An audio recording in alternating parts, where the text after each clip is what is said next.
Hey, this is Anney. And Samantha. And welcome to Stuff I Never Told You, a production of iHeartRadio.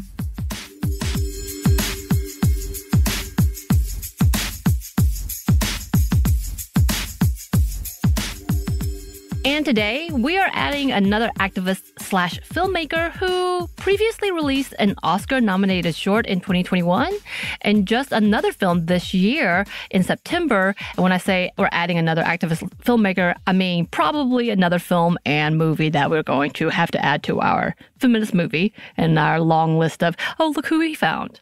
Yes. We need to watch these things. And we are talking about Farah Nabulsi. And of course, as per usual, when we talk about people from other countries at international level, we try our best with pronunciations, but sometimes need assistance. Yeah. The internet can be limited. So if you know of a difference of the way we're speaking, please let us know nicely. We do try to do all of the videos. So we have watched like 3 or 4 videos with different pronunciations. I will say there were more availability for her since she is a filmmaker. So appreciative of that, but sad that we can't find that easy access for everyone. But you know, that would be a little difficult. A little difficult, just saying. And for those future activists out there, go ahead and tell everybody your names. You know, post your name pronunciation. It'd be very helpful because we'd love to talk about you. I feel like there was a push for that, wasn't there? For a while. There was. Pronounce your name because people would do it wrong. And then a lot of times the women specifically or marginalized people would just let it go instead of correcting. Yeah, I say we go back to that. Correct everyone. Just kidding. I just gave Anney a really scary face. Anyway, back to Farah Nabulsi. Nabulsi is a British-Palestinian filmmaker who originally was in the world of finance as a stockbroker, but made a drastic career change in her late 30s as a filmmaker. I'm with you. Yeah, as I understand these changes. In different interviews, she has talked about the reason she made this decision to change her path. And here's what she told Vogue Arabia in 2021.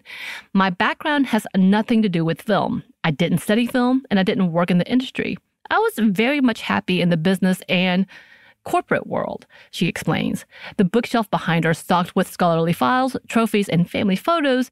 So what made her change the trajectory of her life? I went home, she said simply.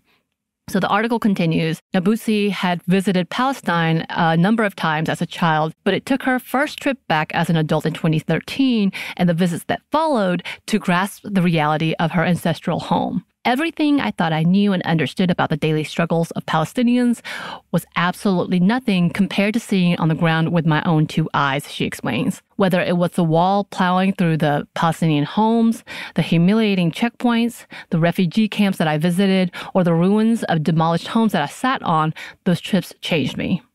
And here's a bit more about Nabulsi from her site. She is the daughter of Palestinians who were fortunate enough to make a home in 1970s Britain, unlike the millions who continue to remain stateless in refugee camps. Born, raised, and educated in London, Farah began her career as an institutional equity stockbroker.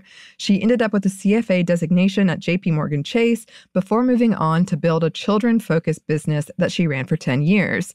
In 2015, she started working in the film industry. She founded a production company through which she writes, produces, and directs fiction films, exploring topics that matter to her, and she created a digital resource to deconstruct the Israeli military occupation of Palestine in a way never done before. And that's all on her website. In another interview with Al Jazeera, she spoke about her heritage and her family. I was born, raised, everything UK, and I can tell you there was hardly any political discourse in my house. My parents weren't about the politics at all, but they never let me forget the roots of where they were from, and so essentially where I was from. I never had this identity crisis. I was British and Palestinian. And she continues on. As children, we would go to Palestine, and I think that laid certain seeds. Politically, no, but it laid certain attachments, certain connections to the people, the land, to the friends we made, to our ancestral home, quite literally. I remember my grandfather's house and the courtyard where we tell stories around a fire, and my aunt would squeeze fresh lemonade. So I have that. I did have that, and I think that did lay seeds. In her directorial debut, the short film The Present, Nabulsi shows the events of a father and daughter as they try to buy a wedding anniversary gift for his wife. It follows them as they try to navigate the checkpoints throughout the West Bank as they try to shop for a simple gift. In the film, Nabulsi opens it with a scene of the main character trying to cross checkpoint 300 near Bethlehem. According to Nabulsi, everything filmed is actually happening, and the main character, Youssef, is the only fictional thing in the scene. Here's a quote. "The only fiction in that scene is our protagonist, Youssef. All the other hundreds of Palestinians you see there are actual Palestinians going to work at the crack of dawn. I have a whole philosophical conversation we could have about who should we be asking permissions from to film such a monstrosity. I just decided we were going to take that risk." Right. So as a part of the behind the scenes, apparently it was guerrilla filming where they did very skeletal equipment and just hoped that they wouldn't get arrested.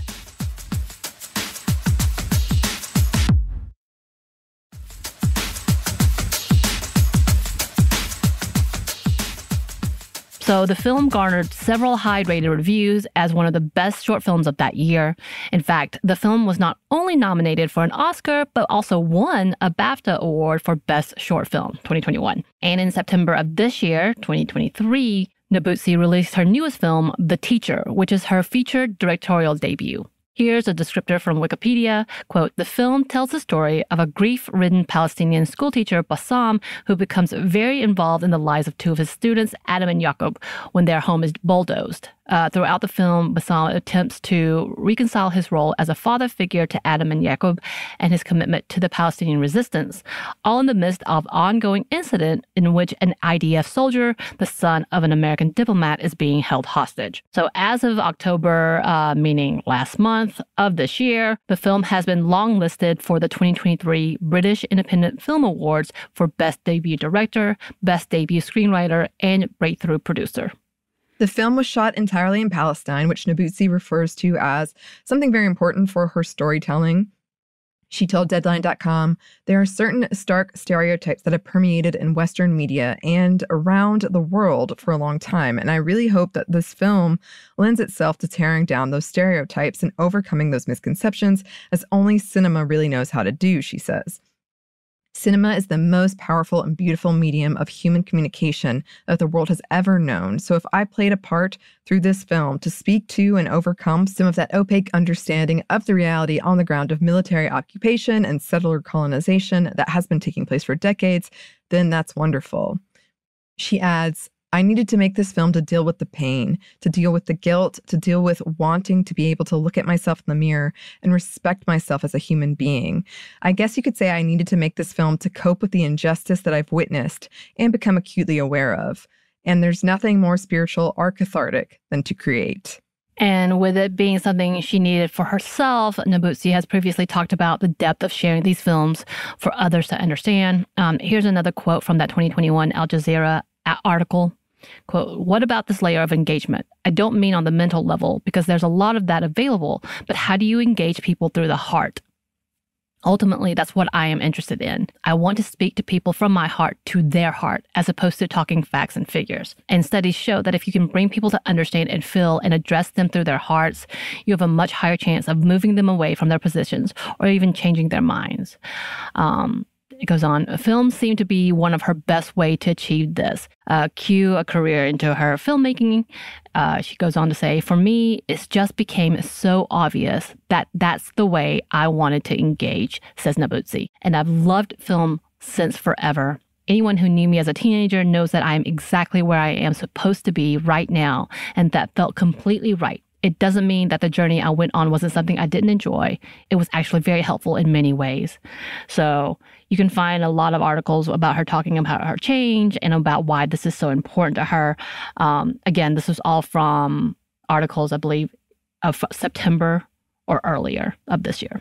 Right. And I want to check this out. We'll add it to our list, these movies. Our ever-growing list. I know, which is great. It's great. I'm excited to check them out. And as always, listeners, if you have anybody we should be talking about in these segments or any topic we should be discussing, please let us know. You can email us at stephanie@momstuff@iheartmedia.com. You can find us on Twitter at momstuffpodcast or on Instagram and TikTok at Stuff Mom Never Told You. We have a TeePublic store. And we have a book that you can get wherever you get your books. Thanks as always to our super producer, Christina, our executive producer, Maya, and our contributor, Joey. Thank you. And thanks to you for listening. Stuff I Never Told You is production by iHeartRadio. For more podcasts from iHeartRadio, you can check out the iHeartRadio app, Apple Podcasts, or wherever you listen to your favorite shows.